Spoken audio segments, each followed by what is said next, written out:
Hi ಎಲ್ರಿಗೂ ನಮಸ್ಕಾರ, welcome back. ಹೇಗಿದ್ದೀರಾ ಎಲ್ಲರೂ ಚೆನ್ನಾಗಿದ್ದೀರಾ ಅಂತ ಅನ್ಕೊಳ್ತೇವೆ. ಇವತ್ತಿನ ಒಂದು ವ್ಲಾಗ್ನ ಸ್ಟಾರ್ಟ್ ಮಾಡ್ತಾ ಇದ್ದೀನಿ. ಇವತ್ತಿನ ವ್ಲಾಗ್ ಅಲ್ಲ ಇದು, ಇಂಟ್ರೋ ತೊಗೊಂಡಿರಲಿಲ್ಲ. ಒಂದಷ್ಟು ಹಳೆ ಕ್ಲಿಪ್ಪಿಂಗ್ಸ್ ಎಲ್ಲ ಇತ್ತು, ಸೊ ಅದನ್ನೆಲ್ಲ ಶೇರ್ ಮಾಡ್ತೀನಿ. ಅಂದರೆ ನಮ್ಮ ಚಿನ್ನಿಗೆ ಆ್ಯಕ್ಚುಲಿ ನಾನು ಹೋಗಿದ್ದಲ್ಲ ಮೂಡುಬಿದ್ರೆಗೆ, ಇದಕ್ಕೆ ಏನಕ್ಕಪ್ಪ ಇವ್ರಿಗೆ ಟ್ರೀಟ್ಮೆಂಟ್ಗೆ ಅನಿಲ್ಗೆ ಅಂತ ಹೋಗಿದ್ದು, ಇಲ್ಲೇ ಮಲ್ಕೊಂಡಿದ್ದಾರೆ. ಟ್ರೀಟ್ಮೆಂಟ್ಗೆ ಅಂತ ಹೋಗಿದ್ವಲ್ಲ, ಅವಾಗ ನಾನು ಹೇಳಿರಲಿಲ್ಲ ನಮ್ಮ ಚಿನ್ನಿಗೆ ನಾವು ಬರ್ತಿದ್ದೀವಿ ಮೂಡುಬಿದ್ರೆಗೆ ಅಂತೆಲ್ಲ ಅವಳಿಗೆ ಏನು ಹೇಳಿರಲಿಲ್ಲ. ಆಮೇಲೆ ಅಲ್ಲಿ ಹೋಗಿ ನಿಂತ್ಕೊಂಡ್ಬಿಟ್ಟೆ ನಾನು ಸಡನ್ ಆಗಿ ಸ್ಕೂಲ್ ಹತ್ರ. ಬಟ್ ಅವಾಗ ಯಾರಾದರೂ ಇರಬೇಕಾಗಿತ್ತು ವಿಡಿಯೋನ ಕ್ಯಾಪ್ಚರ್ ಮಾಡೋದಕ್ಕೆ, ಇವ್ರು ಬಂದು ಬರೋಕ್ಕಾಗಿರಲಿಲ್ಲ. ಸೊ ಹಾಸ್ಪಿಟ್ಲಲ್ಲಿ ಇದ್ರಲ್ವ, ಹಾಗಾಗಿ ಯಾರಾದರೂ ಕ್ಯಾಪ್ಚರ್ ಮಾಡಿದ್ರೆ ಸಖತ್ತಾಗಿರೋದು. ಅವಳು ಹಿಂಗೆ ಅಂತ ಒಂಥರ ಯೂಶುವಲ್ ಥರ ಫೀಲ್ ಆಯ್ತಂತೆ ಅವಳಿಗೆ. ಅದೆಲ್ಲ ಹಾಗೆ ಮಾತಾಡಿರೋದು ಒಂದಷ್ಟು ಕ್ಲಿಪ್ಪಿಂಗ್ಸ್ ಇದೆ. ನಮ್ಮ ಚಿನ್ನಿ ನೋಡಿ ನಿಮಗೂ ಕೂಡ ಇಷ್ಟ ಆಗುತ್ತೆ. ಅಲ್ಲಿ ಸ್ಕೂಲಲ್ಲಿ ಅವಳಿಗೆ ಸ್ಕೂಲೆಲ್ಲ ಚೇಂಜ್ ಆಗಿದೆ ಇವಾಗ, ಬೇರೆ ಸ್ಕೂಲಲ್ಲಿದ್ದಾಳೆ. ಸೊ ಅಲ್ಲಿದ್ದು ಕೂಡ ಒಂದಷ್ಟು ಕ್ಲಿಪ್ಪಿಂಗ್ಸ್ನ ತೊಗೊಂಡಿದ್ದೀನಿ, ಅದನ್ನು ಕೂಡ ಆ್ಯಡ್ ಮಾಡ್ತೀನಿ, ನೋಡ್ಕೊಂಡು ಬನ್ನಿ. ಅದಾದಮೇಲೆ ಅಲ್ಲಿಂದ ಒಂದು ವಾರ ಇದ್ದು ಬಂದಮೇಲೆ ನಮ್ಮ ಕೃಷ್ಣ ಇಲ್ಲಿ ಅವನಿಗೆ ಆ್ಯಕ್ಚುಲಿ ಏನಾಯಿತು ಅಂತ ಅಂದರೆ, ಇದು ಯಾವುದೋ ಸ್ಪೋರ್ಟ್ಸ್ ಗ್ರೂಪು, ಯಾವುದೋ ಹೌಸು, ಅದೇ ಅವ್ರಿಗೆಲ್ಲ ಒಂಥರ ಹೌಸ್ಗಳು ಮಾಡ್ತಾರೆ, ಡಿಫ್ರೆಂಟ್ ಪ್ರೇರಣ ಅದು ಇದು ಅಂತೇಳಿ ಏನೋ ಹೌಸ್ಗಳು ಮಾಡಿದ್ದಾರೆ. ಅದರಲ್ಲಿ ಇವನು ವೈಸ್ ಕ್ಯಾಪ್ಟನ್ ಆಗಿದ್ದಾನೆ. ಅದಕ್ಕೆ ಬ್ಯಾಡ್ಜ್ ಎಲ್ಲ ಕೊಟ್ಟಿದ್ದಾರೆ. ಅದ್ರದ್ದು ಇನ್ವೆಸ್ಟಿಟ್ಯೂಟ್ ಸರ್ಮನಿ ಅಂತ ಏನೋ ಇತ್ತು. ಹೌದು, ಕರೆಕ್ಟಾಗಿ ಹೇಳಿದ್ದೀನಿ ಇಲ್ವೋ ಗೊತ್ತಿಲ್ಲ. ಅದೊಂದು ಇತ್ತು ಪ್ರೋಗ್ರಾಮು, ಅದನ್ನು ಅಟೆಂಡ್ ಮಾಡಬೇಕಾಗಿತ್ತು. ನಾನು ಇದ್ದಿದ್ರೆ ಅಟೆಂಡ್ ಮಾಡಿದ್ದೆ, ಬಟ್ ನಾವು ಆ ಪ್ರೋಗ್ರಾಮ್ ಇದ್ದಾಗ ಅಲ್ಲಿದ್ವಿ. ಸೊ ಅದೆಲ್ಲ ಬ್ಯಾಡ್ಜ್ ಎಲ್ಲ ತೋರಿಸಿದ್ದು ಅದೆಲ್ಲ ಇತ್ತು. ಅಲ್ಲಿದ್ದಾಗ ನನಗೆ ನಮ್ಮ ಚಿನ್ನಿ ನೋಡ್ತಾ ಇದ್ನಲ್ಲ ಡೈಲಿ, ಒಂಥರ ಖುಷಿ ಇರ್ತಾ ಇತ್ತು. ನಮ್ಮ ಕೃಷ್ಣನ್ ಮಿಸ್ ಮಾಡ್ಕೊಳ್ತಾ ಇದ್ದೆ. ಇಲ್ಲಿಗೆ ಬಂದಮೇಲೆ ನಮ್ಮ ಚಿನ್ನಿನ ಮಿಸ್ ಮಾಡ್ಕೊತಾ ಇದ್ದೀನಿ. ಬಂದಿದ್ದ ಅಂತೂ ನನಗೆ ಬರೋ ದಿನ ತುಂಬ ಬೇಜಾರಾಗ್ತಾ ಇತ್ತು. ನಮ್ಮ ಚಿನ್ನಿನ ಬಿಟ್ಟು ಬರ್ತಾ ಇದ್ದೀನಲ್ಲ ಅಂತೇಳಿ ಒಂಥರ ಬೇಜಾರಾಗ್ತಾ ಇತ್ತು. ಬಟ್ ಏನು ಮಾಡೋಕ್ಕಾಗಲ್ಲ, ದಟ್ ಈಸ್ ನಮ್ಮ ಡಿಸಿಷನ್ನೇ ಆಗಿರೋದ್ರಿಂದ ಏನು ಮಾಡೋಕ್ಕಾಗಲ್ಲ. ಓಕೆ, ಅಲ್ಲಿಂದ ಆದಷ್ಟು ಒಂದು ಕ್ಲಿಪ್ಪಿಂಗು ಅದೆಲ್ಲ ಶೇರ್ ಮಾಡ್ಕೊಳ್ತೀನಿ, ನೋಡ್ಕೊಂಡು ಬನ್ನಿ. ವಿಡಿಯೋ ಇಷ್ಟ ಆದರೆ ಲೈಕ್ ಮಾಡಿ, ಶೇರ್ ಮಾಡಿ, ಹಾಗೂ ಕಮೆಂಟ್ ಮಾಡಿ, ಹಾಗೂ ಸಬ್ಸ್ಕ್ರೈಬ್ ಮಾಡ್ಕೊಂಡು ನೋಡಿ, ಸಪೋರ್ಟ್ ಮಾಡಿ. ನಿಮ್ಮ ಒಂದು ಪ್ರೀತಿ ಪ್ರೋತ್ಸಾಹ ಯಾವಾಗಲೂ ಇರಲಿ ಅಂತ ಕೇಳ್ಕೊಳ್ತೀನಿ. 10 ಡೇಸು ಮನೆ ಬಿಟ್ಟು ಹೊರಗಡೆ ಇದ್ದು ಬಂದಿರೋ ಅಂಥದ್ದು. ಬಂದಮೇಲೆ ಅಡುಗೆ ಮನೆಯೆಲ್ಲ ಹೊಸ ಥರ ಫೀಲ್ ಆಗ್ತಾಯಿತ್ತು ನನಗೆ. ಬಂದ್ಬಿಟ್ಟು ಫಸ್ಟು ಎಲ್ಲ ನಾನು ಸ್ವಲ್ಪ ರೆಸ್ಟ್ ಮಾಡಿಕೊಂಡು ಆಮೇಲೆ ಅಡುಗೆ ಕೆಲಸ ಎಲ್ಲ ಶುರು ಮಾಡಿದೆ. ನೆಕ್ಸ್ಟ್ ಡೇಯಿಂದ ವ್ಲಾಗ್ನ ಸ್ಟಾರ್ಟ್ ಮಾಡಿದೆ, ವ್ಲಾಗ್ ಮಾಡೋಣ ಅಂಥೇಳಿ. ಬಟ್ ಅವತ್ತು ಬೆಳಗ್ಗೆ ಮಾತ್ರ ಸ್ವಲ್ಪ ಕ್ಲಿಪ್ಪಿಂಗ್ ತೊಗೊಂಡೆ, ಇಡೀ ದಿನ ವ್ಲಾಗ್ ಏನು ಮಾಡೋಕ್ಕಾಗಲಿಲ್ಲ. ಸೊ ಇದನ್ನು ಕೂಡ ಆ್ಯಡ್ ಮಾಡ್ತಾಯಿದ್ದೀನಿ ಆ ಒಂದು ಕ್ಲಿಪ್ಪಿಂಗ್ನ ಜೊತೆಗೆ. ಅಂತ ಅಂದರೆ ನಮ್ಮ ಚಿನ್ನಿ ಹತ್ರ ಹೋದಾಗ ಏನು ಕ್ಲಿಪ್ಪಿಂಗ್ ತೊಗೊಂಡಿದ್ದೆ, ಹಾಗೆಯೇ ನಮ್ಮ ಕೃಷ್ಣನ ವೀಡಿಯೋ ಏನಿತ್ತು ಅದ್ರ ಜೊತೆಗೆ ಇದನ್ನು ಕೂಡ ಆ್ಯಡ್ ಮಾಡ್ತಾಯಿದ್ದೀನಿ. ತೊಗೊಂಡಿದ್ನಲ್ಲ, ಸುಮ್ಮನೆ ಯಾಕೆ ಡಿಲೀಟ್ ಮಾಡೋದು ಅಂತ ಹೇಳಿ ಇದನ್ನು ಕೂಡ ಆ್ಯಡ್ ಮಾಡ್ತಾಯಿದ್ದೀನಿ. ಮತ್ತು ಚಪಾತಿ ಮಾಡಿ ಹೆಸರು ಕಾಳು ಗ್ರೇವಿ ಮಾಡಿದ್ದೆ ಲಂಚ್ ಬಾಕ್ಸ್ಗೆ ನಮ್ಮ ಕೃಷ್ಣಂಗೆ. ಚೆನ್ನಾಗಾಗಿತ್ತು, ಅವ್ನಿಗೆ ಇಷ್ಟ ಆಗುತ್ತೆ ತುಂಬಾ. ಚಪಾತಿ ಈ ಥರ ತುಪ್ಪ ಎಲ್ಲ ಹಾಕಿ ಮಾಡಿಕೊಟ್ಟು, ಅದ್ರ ಜೊತೆಗೆ ಹೆಸರು ಕಾಳನ್ನ ರಾತ್ರಿ ನೆನೆಸಿಡ್ತೀನಿ ಸಮ್ಟೈಮ್ಸು. ನೆನೆಸಿಟ್ಟಿಲ್ಲ ಅಂದರೂ ಕೂಡ 1-2 ವಿಷಲ್ ಜಾಸ್ತಿ ಹೊಡ್ಸ್ಕೊಂಬಿಟ್ರೆ ಚೆನ್ನಾಗಿ ಬೆಂದೋಗ್ಬಿಡುತ್ತೆ. ಅದನ್ನ ಸ್ವಲ್ಪ ಮ್ಯಾಶ್ ಮಾಡಿಕೊಂಡು ಒಂದು ಸ್ವಲ್ಪ ಶುಂಠಿ ಬೆಳ್ಳುಳ್ಳಿ ಪೇಸ್ಟು, ಈರುಳ್ಳಿ ಕಟ್ ಮಾಡ್ಕೊಂಡು ಹಾಕಿ ಒಗ್ಗರಣೆ ಕೊಟ್ಬಿಟ್ಟು ಅದಕ್ಕೆ ಸ್ವಲ್ಪ ಚಿಲ್ಲಿ ಪೌಡ್ರು, ಧನಿಯಾ ಪೌಡ್ರು ಇದೆಲ್ಲ ಹಾಕ್ಕೊಂಡ್ರೆ ಸಖತ್ ಟೇಸ್ಟಿಯಾಗಿರೋ ಅಂಥ ಗ್ರೇವಿ ರೆಡಿ ಆಗಿಬಿಡುತ್ತೆ. ತುಂಬಾ ಚೆನ್ನಾಗಿರುತ್ತೆ. ಇದು ನಾನು ಯಾವಾಗಲೂ ಹೇಳ್ತಾ ಇರ್ತೀನಿ, ನಮ್ಮ ಕೃಷ್ಣ ಬೆಳಗ್ಗೆ ಎದ್ದ ತಕ್ಷಣ ಸೀದಾ ಬಂದ್ಬಿಟ್ಟು ಅಡುಗೆ ಮನೆಯಲ್ಲಿ ಏನು ತಿಂಡಿ ಅಂತ ಕೇಳ್ತಾನೆ. ಸೊ ಅದನ್ನು ಪ್ರತಿದಿನ ಕೇಳ್ತಾನೆ, ಏನು ಮಮ್ಮಿ ಲಂಚ್ ಬಾಕ್ಸ್ಗೆ ಇವತ್ತು ಅಂತೇಳಿ. ಸೊ ಅವನಿಗೆ ಈ ರೀತಿ ಇಷ್ಟ ಆಗೋ ಥರ ಮಾಡಿದ್ರೆ ಖುಷಿಯಾಗಿ ತಿಂದ್ಕೊಂಡು ಖುಷಿಯಾಗಿ ತೊಗೊಂಡು ಹೋಗ್ತಾನೆ. ಸೊ ಹಾಗಾಗಿ ಆದಷ್ಟು ಅವ್ನಿಗೆ ಇಷ್ಟ ಆಗೋ ಥರನೇ ಮಾಡ್ತಾಯಿದ್ದೀನಿ ಇತ್ತೀಚೆಗೆ. ಹಾಗೆಯೇ ಇನ್ನೊಂದೇನು ಅಂತಂದರೆ, ನಾನು ಫಸ್ಟಲ್ಲೇ ಹೇಳಿದ್ದೆ ಅವ್ನು ಸ್ಕೂಲ್ ಶುರು ಆದಾಗ ಈ ವರ್ಷ ಪೂರ್ತಿ ಬೇಗ ಕಳಿಸ್ಬೇಕು ಅಂತ ಅಂದ್ಕೊಂಡಿದ್ದೀನಿ ಅಂತೇಳಿ. ಟಚ್ ವುಡ್ ಹಂಗೆ ಆಗ್ತಾಯಿದೆ. ಡೇ 1ಇಂದ ಇಲ್ಲಿವರೆಗೂ ಒಂದು 10-15 ಮಿನಿಟ್ಸ್ ಮುಂಚೆನೇ ಬಿಡ್ತಾಯಿದ್ದೀನಿ ನಾನು ಸ್ಕೂಲ್ಗೆ. ಸೊ ಖುಷಿ ಇದೆ, ಆ ವಿಷಯದಲ್ಲೊಂದು ಖುಷಿ ಇದೆ. ಅವನಿಗೂ ಕೂಡ ಖುಷಿ ಇದೆ ಬೇಗ ಹೋಗ್ತಿದ್ದೀನಿ ಅಂತೇಳಿ. ಹಾಗೆಯೇ ಒಂದು ಬ್ಯಾಡ್ಜ್ ಎಲ್ಲ ಸಿಕ್ಕಿದೆ, ಲೀಡರ್ಶಿಪ್ ಎಲ್ಲ ಸಿಕ್ಕಿದೆ. ಸೊ ಅದು ಕೂಡ ಖುಷಿ ಇದೆ ಅವನಿಗೆ. ಅದನ್ನೆಲ್ಲ ಎಂಜಾಯ್ ಮಾಡ್ತಾ ಇದ್ದಾನೆ. ಬಟ್ ಒಂದೊಂದು ಸರಿ ಅನಿಸುತ್ತೆ ಅವನಿಗೆ, ನನಗೆ ಇದೆಲ್ಲ ಬೇಡಪ್ಪ ಅಂತ ಅನಿಸುತ್ತೆ ಅವನಿಗೆ. ಆರಾಮಾಗಿ ಫ್ರೆಂಡ್ಸ್ ಜೊತೆ ಮಾತಾಡಿಕೊಂಡು ಲಾಸ್ಟ್ ಬೆಂಚಲ್ಲಿ ಕೂತ್ಕೊಂಡು ಒಂಥರ ಆ ಥರ ಇಷ್ಟಪಡ್ತಾನೆ ಅವನು. ಅವನಿಗೆ ನಿಂತ್ಕೊಂಡು ಅವ್ರ ಹೆಸರು ಬರೆಯೋದು, ಮಾತಾಡೋರ್ದು ಆ ಥರ ಇಷ್ಟ ಇಲ್ಲ ಅವನಿಗೆ. ಅವನೇ ಕೂತ್ಕೊಂಡು ಮಾತಾಡೋದು ಇಷ್ಟ ಅವನಿಗೆ. ಈ ಥರ ಒಂಥರ ಕ್ಯಾರೆಕ್ಟರ್ ಅವನು. ಈಗೆಲ್ಲ ಮಕ್ಕಳು ಅಯ್ಯೋ ನಮಗೆ ಬೇಕು ಲೀಡರ್ಶಿಪ್ ಅಂತ ಹೇಳಿ, ನಮಗೆ ಕೊಟ್ಟರೆ ಸಾಕು ಅಂತ ಇದು ಮಾಡ್ತಾ ಇರ್ತಾರೆ, ಲೀಡರ್ ಆಗಬೇಕು ಅಂತೇಳಿ. ಇವನು ಆ ಥರ ಅಲ್ಲ, ನನಗೆ ಬೇಡ, ನಾನು ಆರಾಮಾಗಿ ಲಾಸ್ಟ್ ಬೆಂಚಲ್ಲಿ ಕೂತ್ಕೊಂಡು ನನ್ನ ಫ್ರೆಂಡ್ಸ್ ಜೊತೆ ಮಾತಾಡ್ತಿರ್ತೀನಿ ಅಂತ ಹೇಳಿ ನನ್ನ ಹತ್ರ ಶೇರ್ ಮಾಡ್ಕೊತಾ ಇರ್ತಾನೆ. ಆದರೆ ನಮ್ಮ ಚಿನ್ನಿ ಈ ಥರ ಅಲ್ಲ. ನಮ್ಮ ಚಿನ್ನಿಗೆ ಲೀಡರ್ಶಿಪ್ ಕ್ವಾಲಿಟಿ ಜಾಸ್ತಿ ಇದೆ, ಅವಳು ಇಷ್ಟಪಡ್ತಾಳೆ ಲೀಡಿಂಗ್ ಮಾಡೋದಕ್ಕೆ. ಬಟ್ ಇವನು ಹಂಗಿಲ್ಲ, ಕುತ್ಕೊಂಡ್ಬಿಟ್ಟು ಬೇರೆಯವ್ರನ್ನ ಲೀಡರ್ ಮಾಡಿಬಿಟ್ಟು ಇವನು ಕುತ್ಕೊಂಡು ಮಾತಾಡೋದು, ನನ್ನ ಹೆಸರು ಬರೀಕೂಡ್ದು ನೀನು ಅಂತ ಹೇಳೋದು, ನನ್ನ ಫ್ರೆಂಡು ಲೀಡ್ರು, ಅವ್ನು ನನ್ನ ಹೆಸರು ಬರೆಯಲ್ಲ ಅಂತ. ಈ ಥರ ಒಂದು ಕ್ಯಾರೆಕ್ಟ್ರು. ಒಂದೇ ಮನೇಲಿ ಇಬ್ಬರು ಮಕ್ಕಳಲ್ಲಿ ಡಿಫ್ರೆಂಟ್ ಕ್ಯಾರೆಕ್ಟರ್ ನೋಡಿ. ಇದೇ ಥರ ಸ್ಕೂಲಲ್ಲಿ ಎಷ್ಟೊಂದು ಜನ ಮಕ್ಕಳಿರ್ತಾರೆ, ಅವ್ರಿಗೆಲ್ಲರಿಗೂ ಬೇರೆ ಬೇರೆ ಥರ ಥಿಂಕ್ ಮಾಡ್ತಾರಲ್ವ, ಅದೆಲ್ಲ ನಾನು ಅದೇ ಯೋಚನೆ ಮಾಡ್ತಾ ಇರ್ತೀನಿ. ನಮ್ಮ ಮನೇಲೇ ಇಬ್ಬರಿದ್ದಾರೆ, ಇಬ್ಬರಲ್ಲೂ ಎಷ್ಟು ಡಿಫ್ರೆಂಟ್ ಆಫ್ ಇದಿದೆ, ಒಪಿನಿಯನ್ ಇದೆ ಅಂಥೇಳಿ ಯೋಚನೆ ಮಾಡ್ತಾ ಇರ್ತೀನಿ. 5 ಬೆರಳು ಒಂದೇ ಸಮ ಇರಲ್ಲ, 5 ಜನನೂ ಒಂದೇ ಸಮ ಇರಲ್ಲ, ಒಬ್ಬೊಬ್ಬರು ಒಂದೊಂದು ಥರ ಇರ್ತಾರೆ. ಎಲ್ಲರನ್ನೂ ಒಂದೇ ರೀತಿ ನೋಡೋದಕ್ಕಾಗಲ್ಲ. ಎಲ್ಲರೂ ಒಂದು ಸಂದರ್ಭದಲ್ಲಿ ಒಂದೇ ಥರ ರಿಯಾಕ್ಟ್ ಮಾಡ್ತಾರೆ ಅಂತಲೂ ಹೇಳೋಕ್ಕಾಗಲ್ಲ. ಒಬ್ಬೊಬ್ಬರು ಒಂದೊಂದು ರೀತಿಯಲ್ಲಿ ರಿಯಾಕ್ಟ್ ಮಾಡ್ತಾರೆ ಅಲ್ವಾ. ಇನ್ನು ವ್ಲಾಗ್ಗೆ ಬಂದರೆ ನಮ್ಮ ಕೃಷ್ಣಂಗೆ ಇವತ್ತು ಬ್ರೇಕ್ಫಾಸ್ಟು ಚಪಾತಿ ಜೊತೆಗೆ ಹೆಸರು ಕಾಳು ಗ್ರೇವಿ, ಹಾಗೆಯೇ ಒಂದು ಮೊಟ್ಟೆ ಕೂಡ ಬೇಯಿಸ್ಕೊಟ್ಟೆ. ಅವನಿಗೆ ಇಷ್ಟ ಆಗುತ್ತೆ ಈ ಥರ ಹೆಸರು ಕಾಳು ಗ್ರೇವಿ ಜೊತೆಗೆ ಚಪಾತಿ ತಿನ್ನೋ ಅಂಥದ್ದು. ಕಾಯ್ತಾ ಇದ್ದ ಅವನು ತಿನ್ನೋದಕ್ಕೆ, ಬೇಗ ಕೊಡು ತಿನ್ಬಿಡ್ತೀನಿ ಅಂತ ಹೇಳಿ. ಹಾಗೆಯೇ ಇವತ್ತು ಅವನಿಗೋಸ್ಕರ ಲಂಚ್ ಬಾಕ್ಸ್ಗೆ ಅಂದರೆ ಶಾರ್ಟ್ ಲಂಚ್ಗೆ ಅಂತ ಅಂದರೆ ಶಾರ್ಟಾಗಿ ಏನಾದ್ರು ತಿನ್ನೋಕೆ ಕಳಿಸ್ಬೇಕಾಗತ್ತೆ ನಾವು, ಫ್ರೂಟ್ಸು ಈ ಥರ ಏನಾದರೂ. ಸೊ ಇವತ್ತು ಫ್ರೂಟ್ಸ್ ಬೇಡ ಅಂಥೇಳಿ ನಾನು ಅವನಿಗೆ ಲಡ್ಡು ಥರ ಮಾಡಿದ್ದೆ, ಚಿಕ್ಕ ಚಿಕ್ಕ ಪುಟಾಣಿ ಲಡ್ಡು ಥರ ಮಾಡಿದ್ದೆ. ಅಂದರೆ ಅವನು ಅದನ್ನು ಜಮ್ಸ್ ಅಂತ ಹೇಳ್ತಾ ಇದ್ದ. ಸೊ ಜಮ್ಸ್ ಬದಲಾಗಿ ಈ ಥರ ಮಾಡಿಕೊಟ್ಟಿದ್ದೆ ಅವನಿಗೆ. ಅಂದರೆ ಡ್ರೈ ನಟ್ಸು ಮತ್ತು ಸ್ವಲ್ಪ ಸೀಡ್ಸು ಹಾಗೆಯೇ ಖರ್ಜೂರ ಎಲ್ಲ ಹಾಕ್ಬಿಟ್ಟು ಮಿಕ್ಸ್ ಮಾಡಿಬಿಟ್ಟು, ಅಂದರೆ ಮಿಕ್ಸಿನಲ್ಲಿ ಗ್ರೈಂಡ್ ಮಾಡಿಬಿಟ್ಟು ಅದನ್ನು ಚಿಕ್ಕ ಚಿಕ್ಕ ಉಂಡೆಗಳ ಥರ ಮಾಡಿಬಿಟ್ಟು ಕೊಟ್ಟಿದ್ದೆ ಅವನಿಗೆ. ಇಷ್ಟ ಆಗಿತ್ತು. ನೀವು ಅದಕ್ಕೆ ಬೇಕಂದರೆ ಈ ಕೊಕೊನಟ್ ಪೌಡರ್ ಇರುತ್ತಲ್ಲ ಅದರಲ್ಲೆಲ್ಲ ರೋಲ್ ಮಾಡಿಬಿಟ್ಟು ಹಾಕ್ಕೊಡ್ಬೋದು. ಬೇರೆ ಬೇರೆ ಕಲರ್ಫುಲ್ಲಾಗಿ ಕೂಡ ಮಾಡಿಕೊಡ್ಬೋದು. ನಿಮಗೆ ರೆಸಿಪಿನ ನಾನು ಕಮ್ಮಿಂಗ್ ಬ್ಲಾಗಲ್ಲಿ ಯಾವಾಗಾದರೂ ಶೇರ್ ಮಾಡ್ತೀನಿ. ಈ ಸರಿ ಮಾಡಿದಾಗ ನಾನು ರೆಸಿಪಿ ತೊಗೊಳಕ್ಕಾಗಿಲ್ಲ. ತುಂಬಾ ಚೆನ್ನಾಗಿ ಬಂದಿದೆ. ಕೃಷ್ಣಂಗೆ ತುಂಬ ಇಷ್ಟ ಆಯಿತು ಹೇಳಬೇಕು ಅಂತ ಅಂದರೆ. ತೋರಿಸ್ತಾ ಇದ್ದೀನಿ ನಾನು ಇವಾಗ ಅದನ್ನೇ. ಲಡ್ಡು ಥರ ಇದೆ, ಚಿಕ್ಕ ಚಿಕ್ಕ ಪುಟಾಣಿ ಮಾಡಿದ್ದೀನಿ, ದೊಡ್ಡದಾಗಿ ಮಾಡಿಲ್ಲ, ಚಿಕ್ಕದಾಗಿ ಮಾಡಿದ್ದೀನಿ. ಇದಕ್ಕೆ ಎಲ್ಲ ರೀತಿಯಾದಂಥ ಡ್ರೈ ನಟ್ಸು, ಸೀಡ್ಸು ಹಾಗೆಯೇ ಖರ್ಜೂರ ಹಾಕಿದ್ದೀನಿ. ಯಾವುದೇ ರೀತಿ ಬೆಲ್ಲ ಆಗಲಿ ಸಕ್ಕರೆ ಆಗಲಿ ಏನೂ ಯೂಸ್ ಮಾಡಿಲ್ಲ. ಕಂಪ್ಲೀಟಾಗಿ ಹೆಲ್ದಿ ಸ್ನ್ಯಾಕ್ಸ್ ಅಂತ ಹೇಳ್ಬೋದು. ಇವತ್ತು ಅವನಿಗೆ ಫ್ರೂಟ್ಸ್ ಬದಲಾಗಿ ಈ ಥರ ಡ್ರೈ ನಟ್ಸ್ದು ಜಮ್ಸ್ನ ಮಾಡಿ ಕಳಿಸ್ತಾ ಇದ್ದೀನಿ. ಅವನು ಹೇಳ್ತಾ ಇದ್ದ ಜಮ್ಸ್ ಅಂತೇಳಿ, ಅದಕ್ಕೆ ನಾನು ಕೂಡ ಜಮ್ಸ್ ಅಂತ ಹೇಳ್ತಾ ಇದ್ದೀನಿ.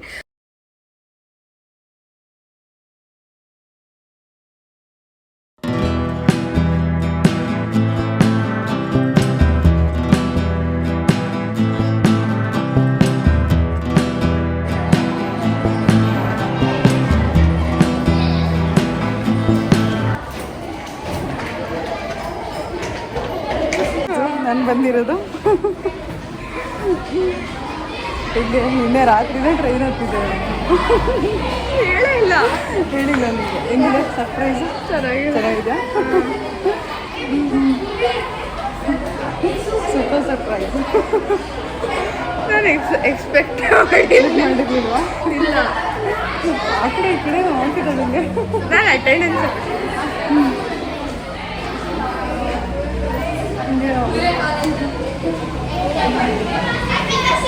ಹೆಂಗಿತ್ತು ಸರ್ಪ್ರೈಸ್ ಬಂದಿದ್ದು? ಫುಲ್ ಶಾಕ್ ಆಯ್ತಾ? ಬರ್ತೀನಿ ಅಂತ ಅನ್ಕೊಂಡಿರ್ಲಿಲ್ಲಲ್ಲ, ಎಕ್ಸ್ಪೆಕ್ಟ್ ಮಾಡಿರ್ಲಿಲ್ಲಲ್ಲ? 0% ಎಕ್ಸ್ಪೆಕ್ಟೇಷನ್. ಅದಕ್ಕೆ ಮಮ್ಮಿ ಯಾವಾಗಿಂದ ಯಾವಾಗ ಸ್ಕೂಲು ಅಂತ ಕೇಳಿದ್ದು ಅಂತ ಯೋಚನೆ ಮಾಡ್ತಿದ್ದ. ಅದಕ್ಕೆ ಕೇಳಿದ್ದು ಎಷ್ಟೊತ್ತಿಗೆ ಬರ್ತೀಯಾ ಏನು ಅಂತ. ಯಾವತ್ತೂ ಕೇಳಿದ್ಯಲ್ಲ, ಕೇಳಿ ಅದಕ್ಕೆ ಕೇಳಿದ್ದು ಎಷ್ಟೊತ್ತಿಗೆ ಬರ್ತೀಯಾ. ನಾನು ನೀನು ಬರೋ ಟೈಮ್ಗೆ ಇಲ್ಲಿಗೆ ಬಂದಿರ್ಬೋದು. ಇಷ್ಟ ಆಯ್ತಾ ಸರ್ಪ್ರೈಸು? ಚೆನ್ನಾಗಿತ್ತ ಹೋಳಿಗೆ? ಶಾಕಿಂಗ್ ಆಯ್ತಾ? ನಾನು ನೋಡಿದ ತಕ್ಷಣ ಯಾರಿದು ನಿಂತಿರೋದು ಇಲ್ಲಿ ಇಲ್ಯೂಷನ್ ಥರನ, ಯಾರಿದು ನಿಂತಿರೋದು ಅಂತ ಅನ್ನಿಸ್ತಾ? ಯಾರಪ್ಪ ಇದು ನಿಂತಿರೋದು? ನಾನು ಕನ್ಸೇನಾರು ಕಾಣ್ತಿದ್ದೀನಿ ಅನಿಸ್ತಾ? ಹಂಗೆ ಅನ್ನಿಸ್ತಾ? ಫುಲ್ ಶಾಕ್ ಆಗಿಬಿಟ್ಲು ನೋಡಿ.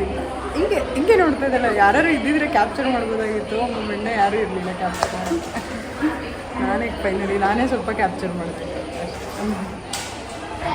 ನಿಮಗೆಲ್ಲರಿಗೂ ಗೊತ್ತೇ ಇದೆ, ನೋಡೋರಿಗೆ ರೆಗ್ಯುಲರಾಗಿ ನಮ್ಮ ಚಿನ್ನಿಗೆ ಚಿಕನ್ ಅಂದರೆ ಎಷ್ಟು ಇಷ್ಟ ಅಂತೇಳಿ. ಚಿಕನ್ ಅಂದರೆ ತುಂಬ ಇಷ್ಟಪಡ್ತಾಳೆ ಅವಳು. ಒಂದಿನ ಬಿಟ್ಟು ಒಂದಿನ ಅಂದರೆ ಡೈಲಿ ಮಾಡಿದ್ರು ಇಷ್ಟಪಡ್ತಾಳೆ, ಅಷ್ಟು ಇಷ್ಟ ಆಗುತ್ತೆ. ಆದರೆ ಹಾಸ್ಟೆಲಲ್ಲಿ ಚಿಕನ್ ಇಲ್ಲ. ಸೊ ಹಾಗಾಗಿ ನಾನು ಹೋದಾಗ ಅವಳಿಗೆ ಚಿಕನ್ ಕೂಡ ತೊಗೊಂಡೋಗಿ ಕೊಟ್ಬಿಟ್ಟು ತಿನ್ನಿಸ್ಕೊಂಡು ಬಂದೆ. ಅಲ್ಲೇ ಸ್ವಲ್ಪ ಅಷ್ಟಿರಲಿಲ್ಲ ಲೈಟು, ಹಾಗಾಗಿ ಸ್ವಲ್ಪ ಕಪ್ಪಾಗಿ ಬಂದಿದೆ. ಅಡ್ಜಸ್ಟ್ ಮಾಡ್ಕೊಳ್ಳಿ. ಮಿಕ್ಸಾ ಏನೋ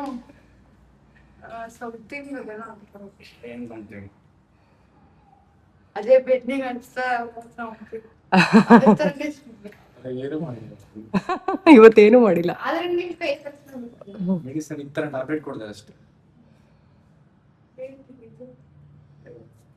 ಕೂದಲೆಲ್ಲ ಹಿಂಗೆ ಹಿಂಗೆ ಬಾಡಿ ಬಿಲ್ಡರ್ ಇರ್ಲಿ ಮುಖ ಶೇಪ್ ಎಲ್ಲ ಹೋಗಿದೆ ಆಮೇಲೆ. ಹೆಂಗಾಗಿದೆ? ಇವಾಗ ಸ್ವಲ್ಪ ಹಿಂಗಾಗಿದೆ. ಚಬ್ಬಿ ಆಗಿದಾರಲ್ಲ. ಏನ್ ಮಾಡ್ತಾವ ಮಲ್ಕೊಂಡು ಕಣ್ಣು ನೋಡಿ ಹೊಡಕ್ ಹೋಗಿದೆ. ನಿದ್ದೆ ಮಾಡಿಲ್ಲ ನಿನ್ನೆ ರಾತ್ರಿ, ನಿದ್ದೆನೆ ಬರಲಿಲ್ಲ ನಿನ್ನೆ ರಾತ್ರಿ. ಅಲ್ಲಿ ಯಾವುದೋ ರೂಮ್ ತೊಗೊಂಡಿದ್ವಿ, ಅದು ಚಿಕ್ಕ ರೂಮು, ಅದು ಒಂಥರ ಶೆಕೆ ಅಡ್ಜಸ್ಟೇ ಆಗಲಿಲ್ಲ. ಆಮೇಲೆ ಮತ್ತೆ ಈ ರೂಮ್ಗೆ ಬಂದ್ವಿ. ಫಸ್ಟ್ ಈ ರೂಮಲ್ಲೇ ಇದ್ವಿ ನಾವು. ಹೆಂಗಿದೆ ಚೆನ್ನಾಗಿದೆ. ಒಳಗಡೆ ನೋಡಿದ್ನ.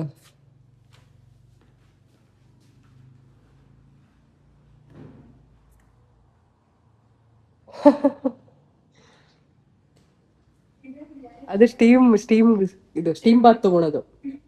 ಗ್ಯಾಸ್ ಸ್ಟೇವ್ ಹಿಟ್ಲರ್ ಹಾ ಹಿಟ್ಲರ್ ಗ್ಯಾಸ್ ಸ್ಟೇವ್ ಅಲ್ಲ, ಸ್ಟೀಮ್ ಬಾತ್ ತಗೊಳೋದು. ಇದು ಸ್ಟೀಮ್ ಬಾತ್, ಇದು ಪಂಚಕರ್ಮ ಸೆಟಪ್. ಆ ಕಡೆ ವಾಶ್ರೂಮ್ ಇದೆ, ಅದೆಲ್ಲ ಮೆಡಿಸಿನ್ಸು. ಏನು ಮಾಡ್ತಾರೆ ಇಲ್ಲೆಲ್ಲ ಚೆನ್ನಾಗಿ ಅಭಿಯಂಗ ಆಯಿಲ್ ಮಸಾಜ್ ಮಾಡ್ಬಿಟ್ಟು ಇದನ್ನ ಓಪನ್ ಮಾಡಿ ತಲೆ ಮಾತ್ರ ಹೊರಗಡೆ ಬಿಟ್ಟು ಇಲ್ಲಿ ಕೂರಿಸ್ತಾರೆ. ಕೂರಿಸ್ತಾರೆ, ಸ್ಟೀಮ್ ಕೊಡ್ತಾರೆ. ಇಲ್ಲಿ ಪೈಪ್ ಇದೆ ಅಲ್ಲ, ಅದರಿಂದ ಸ್ಟೀಮ್ ಕೊಡ್ತಾರೆ. ಅಲ್ಲೆಲ್ಲ ಪೈಪ್ ಇದೆ ಆ ಕಡೆನೋ ಈ ಕಡೆನೋ, ಅದರಿಂದ ಸ್ಟೀಮ್ ಕೊಡ್ತಾರೆ ಅಷ್ಟೇ. ಇದು ಇಷ್ಟು ವಿಶಾಲವಾಗಿದೆ. ಇಲ್ಲಿ ಒಂದು ಸಿಂಕ್ ಇದೆ ಕೈ ತೊಳ್ಕೊಳಕ್ಕೆ, ಇದಕ್ಕೆಲ್ಲ. ಇಲ್ಲಿ ಸೋಫಾ ಈ ಕಡೆ. ಏನು ಎಷ್ಟೊತ್ತಾಗತ್ತೆ ಕರ್ಕೊಂಡಕ್ಕೆ? ಆಟೋದಲ್ಲಿ ಹೋದೆ, ಬಸ್ಸಿಗೆ ವೆಯ್ಟ್ ಮಾಡಿದೆ, ಸಿಗ್ಲಿಲ್ಲ. ಆಟೋದಲ್ಲಿ ಹೋದೆ. ಇಲ್ಲಿಂದ ವ್ಯೂ ನೋಡಿ ಚಿನ್ನು.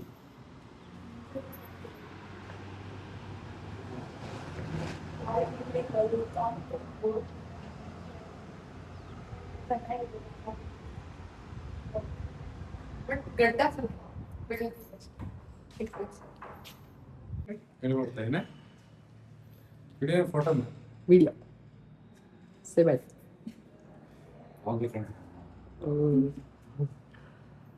ಸರಿ,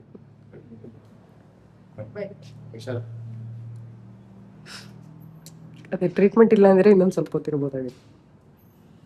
ಇದು ನಮ್ಮ ಚಿನ್ನಿ ಸ್ಕೂಲ್ ಇರೋ ಜಾಗ. ನಾನು ಆಲ್ರೆಡಿ ಒಂದ್ಸರಿ ಹೋಗಿ ಬಂದಿದ್ದೆ ನಡ್ಕೊಂಡು ಹಾಸ್ಪಿಟಲಿಂದ. ಅನಿಲ್ನ ಮತ್ತು ಲಾಸ್ಟ್ ಬರೋ ದಿನ ನಾನು ಅನಿಲ್ ಇಬ್ಬರೂ ಒಂದ್ಸರಿ ಸ್ಕೂಲ್ ಹತ್ರ ಹೋಗ್ಬಿಟ್ಟು ನಮ್ಮ ಚಿನ್ನಿನ ಮಾತಾಡಿಸ್ಕೊಂಡು ಬಂದ್ವಿ. ಎಷ್ಟು ಚೆನ್ನಾಗಿದೆ ವಾತಾವರಣ ಅಂದರೆ ತುಂಬಾ ಚೆನ್ನಾಗಿದೆ. ಎಷ್ಟೊಂದು ಗಿಡ ಮರಗಳು, ಎಷ್ಟು ಚೆನ್ನಾಗಿ ಮೇಂಟೈನ್ ಮಾಡಿದ್ದಾರೆ. ತುಂಬ ಚೆನ್ನಾಗಿದೆ ನೋಡೋದಕ್ಕೆ. ಒಂಥರ ಕಂಪ್ಲೀಟಾಗಿ ಒಂದು ಬೇರೆಯೇ ಒಂದು ಪ್ರಪಂಚ ಅಂತ ಹೇಳ್ಬೋದು. ಆ ಥರ ಇದೆ ಇದು. ಆಳ್ವಾಸ್ ವಿದ್ಯಾಗಿರಿ ಒಳಗಡೆ ಒಂದು ಬೇರೆಯೇ ಪ್ರಪಂಚ ಸೃಷ್ಟಿ ಮಾಡಿದ್ದಾರೆ ಅಂತ ಹೇಳ್ಬೋದು. ಆ ಥರ ಇದೆ.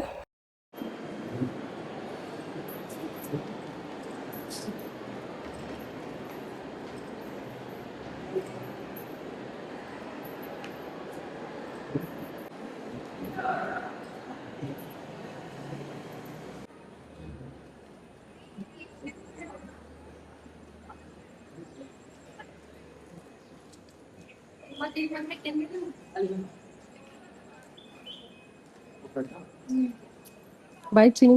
Bye. Any message to our viewers from your side? Nothing. Nothing.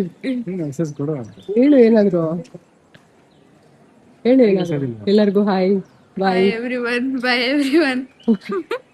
Going to adventurous. Adventure club. Class okay. Okay. ಅಷ್ಟೊಂದು ಗೊತ್ತಿದೆ. ಕೈ ಏನೋ ಆಗ್ಬಿಟ್ಟಿದೆ. ಏನ್ ಹಿಂಗ ಹಾಕೊಂಡೆ ಟೈ? ಗಂಟು. ಯಾರು ಹಾಕ್ಬಿಟ್ಟು ಟೈ ಇದು? ಆಕಾಶ ಹಾಕೊಟ್ಟಿದ್ದೆ ನಾನು. ತೆಗೇನ ತೆಗೀಸು. ತಗೊಳ್ಳಿ. ಬ್ಯಾಡ್ಜ್ ನೋಡ್ರಿ ನಿಮ್ಮ ಮಗಂದು. ತೆಗಿಕ್ಕೆ ಹಂಗೆ ಮಾಡ್ಬೇಡ, ಶೇಡ್ ಹಾಳಾಗುತ್ತೆ. ವೈಸ್ ಕ್ಯಾಪ್ಟನಾ ವೀರಣ್ಣ ಹೌಸಾ? ವಾವ್. ಡೈಲಿ ಹಾಕೊಂಡು ಹೋಗ್ಬೇಕು ಇದನ್ನ. ಹಾಕೊಂಡೋಗಿನ ಏನ್ ಮಾಡ್ತಾರೆ? ಬೈತಾರ? ಬೈತಾರ. ಅದೇನು ಹೇಳು ಗೊತ್ತಲ್ಲ ನಿಮಗೆ? ನನಗೆ ಕೋನ್ಸು. ಫ್ಲಾಟ್ ಕೊನೆ ಆಗ್ತಂದಿಲ್ಲ, ಫ್ಲಾಟ್ ಕೋನ್ ಯಾವುದು? ಫ್ಲಾಟ್ ಕೊಂಡು ಫ್ಲಾಟ್ ಆಗಿರುತ್ತಲ್ಲ, ಫುಲ್ ಬ್ಲೂ ಕಲರ್ ಅದೆಲ್ಲ ಫ್ಲಾಟ್ ಆ ಥರದ್ದು ಬೇಕಾ? ಈ ಥರದ್ದು ಬೇಕು ನನ್ಗೆ. ಹೌದಾ? ಸರಿ ಬ್ಯಾಗ್ ಭಾರ ಇದೆ ಇಳಿಸು. ಆಯ್ತು. ನಮ್ಮಮ್ಮ ನನ್ನ ತಮ್ಮ ಎಲ್ಲ ಬಂದಿದ್ರು ಅನಿಲ್ನ ನೋಡೋಕ್ಕೆ. ಒಂದು ವಾರ ಹಾಸ್ಪಿಟಲ್ ಇದ್ರಲ್ಲ, ಹೀಗೆ ಏನು ಅಂತೇಳಿ ನಮ್ಮಮ್ಮಂಗಂತೂ ಫುಲ್ಲು ಟೆನ್ಷನ್ ಆಗಿಬಿಟ್ಟಿತ್ತು. ಸೊ ನೋಡ್ಕೊಂಡು ಹೋಗಿ ಬಂದಿದ್ರು. ಹಾಗೆ ನಮ್ಮ ಕೃಷ್ಣನ್ ಥಿಂಗ್ಸ್ ಕೂಡ ಅಲ್ಲೇ ಇತ್ತು, ಅದನ್ನೆಲ್ಲ ತೊಗೊಂಡು ಬಂದಿದ್ರು. ಅದ್ರ ಜೊತೆಗೆ ನಾನು ಸ್ವಲ್ಪ ಆನ್ಲೈನಲ್ಲಿ ಒಂದು ಸ್ವಲ್ಪ ಚಿಕ್ಕದಾಗಿ ಗ್ರಾಸರಿ ಬೇಕಾಗಿತ್ತು, ಅದನ್ನೆಲ್ಲ ತರಿಸಿದ್ದೆ. ಹಾಗೆ ಕುತ್ಕೊಂಡು ಮಾತಾಡ್ಕೊಳ್ತಾ ಅನಿಲ್ನ ಕೂಡ ಮಾತಾಡಿಸ್ಕೊಂಡು ಸ್ವಲ್ಪ ಹೊತ್ತು ಇದ್ಬಿಟ್ಟು ಹೋದರು. ನಮ್ಮ ಪಾರ್ಥನೂ ಅಷ್ಟೇ ಇವಾಗ ಎಷ್ಟು ಮಾತಾಡೋದು ಕಲ್ತಿದ್ದಾನೆ, ತುಂಬ ಮಾತಾಡ್ತಾನೆ ಇವಾಗ. ಯಾವಾಗಾದರೂ ನಾನು ನಿಮಗೆ ತೋರಿಸ್ತೀನಿ ಇನ್ನೊಂದ್ಸರಿ ಅವ್ರನ್ನ ಮಾತಾಡಿಸ್ಬಿಟ್ಟು. ಹಾಗೆಯೇ ಒಬ್ಬರು ಕಮೆಂಟಲ್ಲಿ ಕೂಡ ನನ್ನ ಕೇಳಿದರು, ನಮ್ಮ ಕೃಷ್ಣನ ಎಲ್ಲಿ ಬಿಟ್ಟು ಹೋಗಿದ್ರಿ ಅಂತೇಳಿ. ನಮ್ಮ ಕೃಷ್ಣನ ನಾವು ನಮ್ಮವ್ರ ಮನೇಲಿ ಬಿಟ್ಟೋಗಿದ್ವಿ 10 ಡೇಸು. ಕ್ರಿಕೆಟ್ಗೂ ನಮ್ಮಮ್ಮ ನಮ್ಮ ಅಪ್ಪಾಜಿನೇ ಕರ್ಕೊಂಡು ಹೋಗಿರೋದು. ಸ್ಕೂಲ್ಗೆ ನನ್ನ ತಮ್ಮಂದಿರು ಬೆಳಗ್ಗೆ ಬಿಡ್ತಾಯಿದ್ರು, ಮಧ್ಯಾಹ್ನ ನಮ್ಮ ಅಪ್ಪಾಜಿ ಇಲ್ಲ ನಮ್ಮಮ್ಮ ಕರ್ಕೊಂಡು ಬರ್ತಾಯಿದ್ರು. ಕೋಚಿಂಗಿಗೆ ಮಾತ್ರ ನಮ್ಮಮ್ಮ ನಮ್ಮ ಅಪ್ಪಾಜಿ ಇಬ್ಬರಲ್ಲಿ ಯಾರಾದರೂ ಆಟೋದಲ್ಲಿ ಹೋಗ್ರಿ ಅಂತ ಹೇಳಿಬಿಟ್ಟು ಹೋಗಿದ್ದೆ. ಹಾಗೆ ಒಂದು ಬಟ್ಟೆಗಳೆಲ್ಲ ಅಲ್ಲೇ ಇತ್ತು, ಒಂದು ವಾರಕ್ಕಾಗಷ್ಟು ಬಟ್ಟೆ ಎಲ್ಲ ಕೊಟ್ಟು ಕಳಿಸಿದ್ದೆ. ಸೊ ಅದೆಲ್ಲ ತೊಗೊಂಡು ಬಂದಿದ್ದರು. ಹಾಗೆ ಕ್ರಿಕೆಟ್ ಕಿಟ್ಟು, ಒಂದು ಶೂಗಳು, ಯೂನಿಫಾರ್ಮು ಎಲ್ಲ ನಮ್ಮವ್ರ ಮನೇಲೇ ಇತ್ತು. ನಾನು ಅವತ್ತು ಸ್ಕೂಲಿಂದ ಕರ್ಕೊಂಡು ಬಂದಿದ್ದೆ ಅಷ್ಟೇ. ಆಮೇಲೆ ನಮ್ಮ ಮನೆ ಬಂದ್ಬಿಟ್ಟು ಎಲ್ಲ ಕೊಟ್ಬಿಟ್ಟು ಹೋದರು. ಕೃಷ್ಣಗೆ ಒಂದು ಜೊತೆ ಚಪ್ಪಲಿ ಬುಕ್ ಮಾಡಿದ್ದೆ, ಅದೆಲ್ಲ ಬಿಸಾಕ್ಬಿಟ್ಟಿದ್ರಲ್ಲ, ಸೈಜ್ ಆಗಲ್ಲ ಅಂತ. ಅದಕ್ಕೆ ಕರೆಕ್ಟಾಗಿದೆಯಾ ಮಗನೇ ಸೈಜು? ಪರ್ಫೆಕ್ಟ್, ಫುಲ್ ಪರ್ಫೆಕ್ಟ್ ಇದೆ, ಗ್ಯಾಪ್ ಇಲ್ಲ, ಇದೆಯಾ? ಗ್ಯಾಪ್ ಇಲ್ಲ ಒಂಚೂರು. ಯಾವುದೋ ಕಾಲ್ ಬರ್ತಾ ಇದೆ. ಅಯ್ಯೋ ಅನ್ಸಿದೆ ಹಿಂಗೆ ಕರೆಕ್ಟ್ ಸೈಜ್ ಬಂದಿದೆ, ಪರ್ಫೆಕ್ಟ್ ಸೈಜ್ ಬಂದಿದೆ ಫುಲ್. ಚೆನ್ನಾಗಿದೆಯಾ ನೋಡ್ರಿ? ನಂಗೆ ಹೇಳ್ದೆ ತಾನೆ 7 ತರ್ಸು, ಚೆನ್ನಾಗಿದೆ, ಒಂಚೂರು ದೊಡ್ಡ ತರಬೇಕಿತ್ತು. 7 ತರ್ಸು ಅಂತ ಹೇಳ್ದೆ, 6 ತರ್ಸು. ತುಳಿದ್ರೆ ಇನ್ನು ಸ್ವಲ್ಪ ಇದಾಗಲ್ವಾ? ಕೊಡು ಡ್ಯಾಡಿ ಕೈಲಿ ಕೊಡು, ನೋಡ್ರಿ ಡ್ಯಾಡಿ. ಗಾಡಿ ಏನು ಇದಾ? ಕ್ವಾಲಿಟಿ ಚೆಕ್ಕರ್ ಅಲ್ವಾ ನೀವು ಒಂಥರ, ಕ್ವಾಲಿಟಿ ಚೆನ್ನಾಗಿ ಚೆಕ್ ಮಾಡ್ತೀರಾ. ಅದಕ್ಕೆ. ಆಲನ್ ಸೋಲ್ ಇದು ಚಪ್ಪಲಿ, ಚೆನ್ನಾಗಿದೆ, ಒಂಚೂರು ಇನ್ನೊಂದು ಸೈಜ್ ದೊಡ್ಡ ತಗೊಂಡು ಚೆನ್ನಾಗಿದೆ. ಆಲನ್ ಸೋಲ್ ಇದು ನೋಡಿ, ರೇಟು 5,000 ಚಪ್ಪಲಿ. ಸ್ಪಾನ್ಸರ್ ಇಲ್ಲ, ನೋ ಸ್ಪಾನ್ಸರ್. ಆಲನ್ ಸೋಲ್ ಚೆನ್ನಾಗಿದೆಯಲ್ಲ. ಒಂದು ಚಪ್ಪಲಿಗಳೆಲ್ಲ ಬಿಸಾಕ್ಬಿಟ್ಟಿದ್ರು ಇವಾಗ ಅಲ್ವಾ, ಹಳೆದಲ್ಲಿ ಇದ್ದಿದ್ದೆಲ್ಲ ತೆಗೆದು ಅಂತ, ಅದಕ್ಕೆ ಹೊಸ ತಗೊಂಡಿದ್ದು. ಇವತ್ತು ನಮ್ಮ ಕೃಷ್ಣಂಗೆ ಸ್ಯಾಂಡ್ವಿಚ್ ಮಾಡ್ಕೊಡ್ತಾ ಇದೀನಿ. ತುಂಬಾ ಏನಾಯ್ತು, ಡಿಮಾರ್ಟಿಂದ ತರಿಸಿದ್ ನಾವು ಬ್ರೆಡ್ ಡೇಟೇ ಮುಗ್ದೋಯ್ತು, ಮಾಡಕ್ಕೆ ಆಗ್ಲಿಲ್ಲ ಅವತ್ತು. ಸೊ ಇವತ್ತು ಮಾಡ್ತಾ ಇದ್ದೀನಿ. ಬಂದ್ಮೇಲೆ ಸ್ವಲ್ಪ ಗಿಡಗಳೆಲ್ಲ ಇಲ್ಲಿ ಎಷ್ಟೊಂದು ಬೆಳ್ಕೊಂಡ್ಬಿಟ್ಟಿದೆ ನೋಡಿ, ಇದ್ರ ಒಳಗೆಲ್ಲ ಎಲ್ಲ ಬಂದ್ಬಿಟ್ಟಿದೆ. ನೀರೇ ಚೇಂಜ್ ಮಾಡಿರ್ಲಿಲ್ಲ. ಸೊ ಬಟ್ ಏನೂ ಆಗಿಲ್ಲ, ಚೆನ್ನಾಗಿದೆ. ಸೊ ನೀರೆಲ್ಲ ಚೇಂಜ್ ಮಾಡಿದೆ. ಪಾತ್ರೆ ಎಲ್ಲ ಇದೆ ಹಂಗೆ, ಇಗ್ನೋರ್ ಇಟ್. ಇಲ್ಲಿ ಏನ್ ತೆಗಿಬೇಕಪ್ಪ?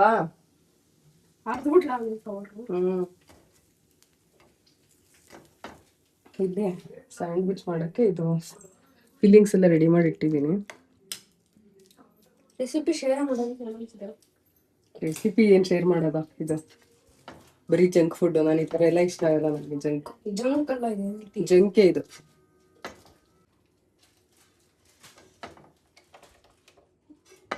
ಸಾಕಲ್ವಾ ಇಷ್ಟು? ಸರಿ, ಇದು ಮುಚ್ಚಿಡ್ಬಾ. ಇದು ಬ್ರೆಡ್ ಇದು ಪ್ಯಾಕೆಟ್ ಇದೆಯಲ್ಲ, ಇದನ್ನ ನೀಟಾಗಿ ಕ್ಲಿಪ್ ಹಾಕಿಡು. ಅದನ್ನ ಹಾಕೊಡ್ತೀನಿ ನಾನು, ಕ್ಲಿಪ್ ಹಾಕಿಡು ನೀನ್ ಇಲ್ಲಿ.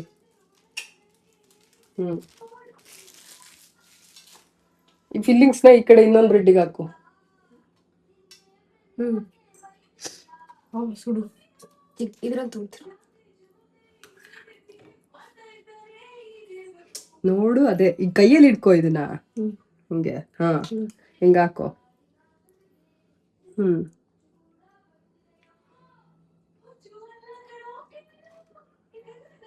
ಸಾಕಾ ಫೀಲಿಂಗ್ಸ್?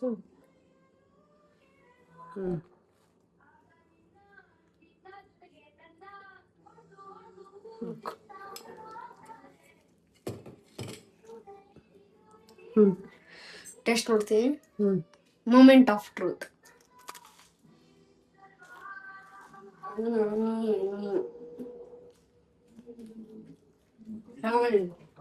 ಚೆನ್ನಾಗಿದೆ.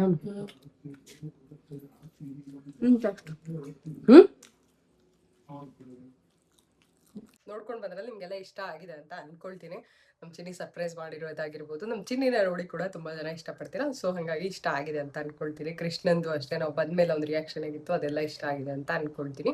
ಇನ್ನು ಯಾರು ಬಂದಿದ್ರು ನೋಡೋದಕ್ಕೆ ಅದನ್ನೆಲ್ಲದನ್ನು ಶೇರ್ ಮಾಡಿದೆ ಇವತ್ತಿನ ಬ್ಲಾಗಲ್ಲೇ, ಅದು ಕೂಡ ಇಷ್ಟ ಆಗಿದೆ ಅಂತ ಅಂದ್ಕೊಳ್ತಾ, ಇನ್ನು ಒಂದಷ್ಟು ಜನ ಅಂದರೆ ನಾನು ಲಾಸ್ಟು ಇನ್ಫಾರ್ಮೇಷನ್ ಕೊಟ್ಟೆ ಹಾಸ್ಪಿಟ್ಲದು, ಆವಾಗ ಒಂದಷ್ಟು ಜನ ಕ್ವಶನ್ ಕೇಳಿದ್ದಂಥದ್ದೇನು ಅಂದರೆ ಯಾವ ಹಾಸ್ಪಿಟಲ್ಲು ಮತ್ತೆ ಕೇಳ್ತಾ ಇದ್ದೀರಿ, ಯಾವ ಹಾಸ್ಪಿಟಲ್, ಲೊಕೇಶನ್, ಕಾಂಟ್ಯಾಕ್ಟ್ ನಂಬರ್, ಮತ್ತು ಹೆಣ್ಮಕ್ಳಿಗೆ ನೋಡ್ತಾರ, ಈ ಥರ ಸುಮಾರಷ್ಟು ಕ್ವಶನ್ಸ್ ಇದೆ. ಅದರಲ್ಲಿ ಒಂದಷ್ಟು ಏನು ಕ್ವಶನ್ ಇದೆ ಅದಕ್ಕೆಲ್ಲ ಆನ್ಸರ್ ಮಾಡ್ತೀನಿ. ಫಸ್ಟ್ ಬಂದ್ಬಿಟ್ಟು ಹಾಸ್ಪಿಟಲ್ ಯಾವುದಾದ್ರೆ ನಾನು ಆಲ್ರೆಡಿ ಲಾಸ್ಟ್ಗಿಂತ ಪ್ರೀವಿಯಸ್ ವಿಡಿಯೋದಲ್ಲಿ ತೋರಿಸಿದ್ದೆ, ಆಳ್ವಾಸ್ ಆಯುರ್ವೇದಿಕ್ ಹಾಸ್ಪಿಟಲ್ಲು. ಅದು ಬಂದು ಮೂಡುಬಿದ್ರೆನಲ್ಲಿ ಇರೋದು, ಮೂಡುಬಿದ್ರೆ ವಿದ್ಯಾಗಿರಿಯಲ್ಲಿ ಇರೋದು. ಇನ್ನು ಆನ್ಲೈನ್ ಕನ್ಸಲ್ಟೇಷನ್ ಕೊಡ್ತಾರ ಅಂತ ಕೇಳಿದ್ರಿ, ಖಂಡಿತ ಆನ್ಲೈನ್ ಕನ್ಸಲ್ಟೇಷನ್ ಇದೆ ಅಂತ ಅನ್ಸುತ್ತೆ. ನಮ್ಗೆ ಹೇಳಿದ್ದಾರೆ ಒಟ್ಟಲ್ಲಿ ಆನ್ಲೈನ್ ಕನ್ಸಲ್ಟೇಷನ್ ಇದೆ ಅಂತೇಳಿ.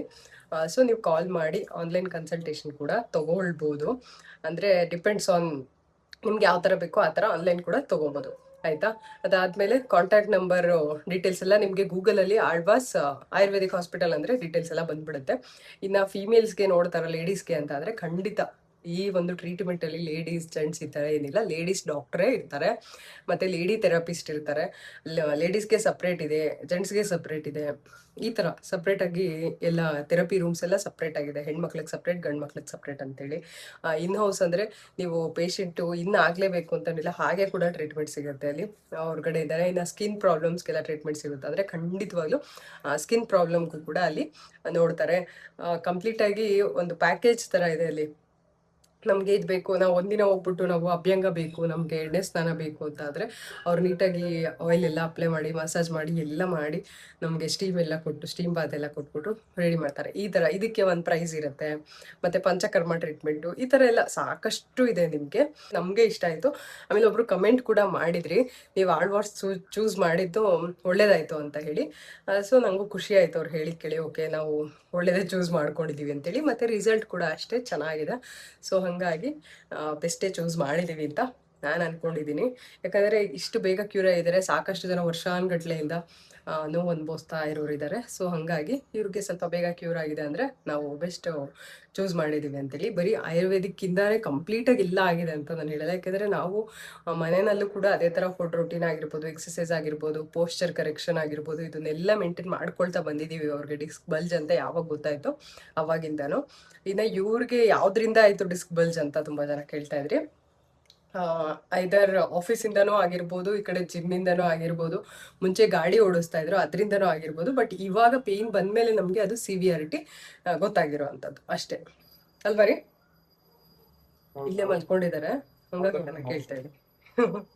ನೋಡಿ ಇವಾಗ ಹೌದು ಮೇಡಮ್ ಅಂತೆ, ದೊಡ್ಡ ಡ್ರಾಮಾ ಕಿಂಗು ಅಂದರೆ ನೀವೇ. ಮತ್ತು ಹಾಸ್ಪಿಟಲ್ದು ಡೀಟೇಲ್ಸ್ ಎಲ್ಲ ನಿಮಗೆ ಶೇರ್ ಮಾಡಿದ್ದೀನಿ. ಅಡ್ರೆಸ್ ಕೂಡ ನನ್ನ ಲೊಕೇಶನ್ ಬೇಕಂದರೆ ನಾನು ಡಿಸ್ಕ್ರಿಪ್ಷನಲ್ಲಿ ಕೊಟ್ಟಿರ್ತೀನಿ, ಲೊಕೇಶನ್ ಕಾಂಟ್ಯಾಕ್ಟ್ ಡೀಟೇಲ್ಸ್ನ. ಗೂಗಲಲ್ಲಿ ಕೂಡ ಸಿಗುತ್ತೆ, ನೀವು ಟ್ರೈ ಮಾಡ್ಬೋದು. ರೀಸನೇಬಲ್ ಪ್ರೈಸಲ್ಲಿ ನಿಮಗೆ ಎಲ್ಲದು ಟ್ರೀಟ್ಮೆಂಟ್ ಎಲ್ಲ ಚೆನ್ನಾಗಿ ಕೊಡ್ತಾರೆ. ಸೊ ಇದರೊಟ್ಟಿಗೆ ಇವತ್ತಿನ ಬ್ಲಾಗ್ನ ಕೂಡ ಮುಗಿಸ್ತಾ ಇದ್ದೀರಿ. ನಿಮಗೆಲ್ಲ ಈ ಒಂದು ಬ್ಲಾಗ್ ಇಷ್ಟ ಆಗಿದೆ ಅಂತ ಅಂದ್ಕೊಳ್ತೀನಿ. ಇಷ್ಟ ಆಗಿದ್ರೆ ಲೈಕ್, ಶೇರ್, ಕಮೆಂಟ್ ಹಾಗೂ ಸಬ್ಸ್ಕ್ರೈಬ್ ಮಾಡ್ಕೊಂಡು ನೋಡಿ, ಸಪೋರ್ಟ್ ಮಾಡಿ. ನಿಮ್ಮ ಒಂದು ಪ್ರೀತಿ ಪ್ರೋತ್ಸಾಹ ಯಾವಾಗಲೂ ಇರಲಿ ಅಂತ ಕೇಳ್ಕೊಳ್ತಾ ನಾನೇನು ಬರಲ್ಲ. ಬಾಯ್.